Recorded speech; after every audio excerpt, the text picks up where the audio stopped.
আমরা বলতে পারি এই বাংলাদেশে কোন প্রত্যন্ত অঞ্চলেও জামাত ইসলামের একজন সমর্থক কোথাও চাঁদাবাজি করতে গিয়ে ধরা পড়েনি।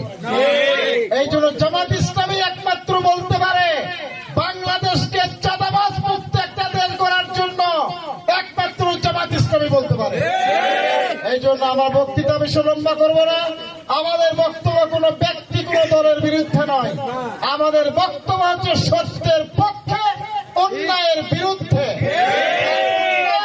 সমাজ থেকে অন্যায়কে দূর করে সত্য প্রতিষ্ঠা করে বাংলাদেশকে বিশ্বের দরবারে একটা উন্নত রাষ্ট্র করার জন্য এই বাংলাদেশ থেকে দুর্নীতি, সন্ত্রাস, চাঁদাবাজি দূর করে একটা সুন্দর বাংলাদেশ করার জন্য জামাত ইসলামী পরিকল্পনা গ্রহণ করেছে।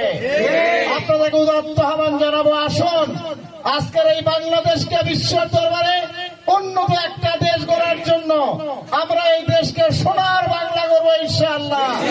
আর সোনার বাংলা করতে হলে এই দেশকে সন্ত্রাস মুক্ত, স্বৈরাচার মুক্ত, চাঁদাবাজ মুক্ত একটা বাংলাদেশ গড়াতে হবে।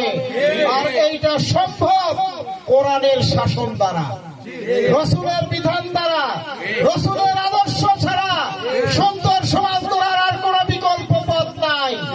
এই জামাত ইসলামী কোরআন এবং সুন্নাহর আলোকে একটা দেশ গড়তে চাই। আপনাদের সবার প্রতি উদাত্ত আহ্বান, আগামী নির্বাচনে যদি জামাত ইসলামের দাঁড়িপাল্লা মার্কায় ভোট দিয়ে সরকার গঠন করার সুযোগ দেন, তাহলে বাংলাদেশ একদিন বিশ্বের দরবারে উন্নত একটা দেশ গড়বে ইনশাআল্লাহ। উদাত্ত আহ্বান জানিয়ে আপনাদের সবাইকেই মোবারকবাদ দিয়ে আমি আমার সংক্ষিপ্ত কথা শেষ করছি। আসসালামু আলাইকুম ওয়া রাহমাতুল্লাহ। খোদা হাফেজ। বাংলাদেশ জিন্দাবাদ, জামাত ইসলামী জিন্দাবাদ, দাঁড়িপাল্লা মার্কা জিন্দাবাদ। আসসালামু আলাইকুম ওয়া রাহমাতুল্লাহ।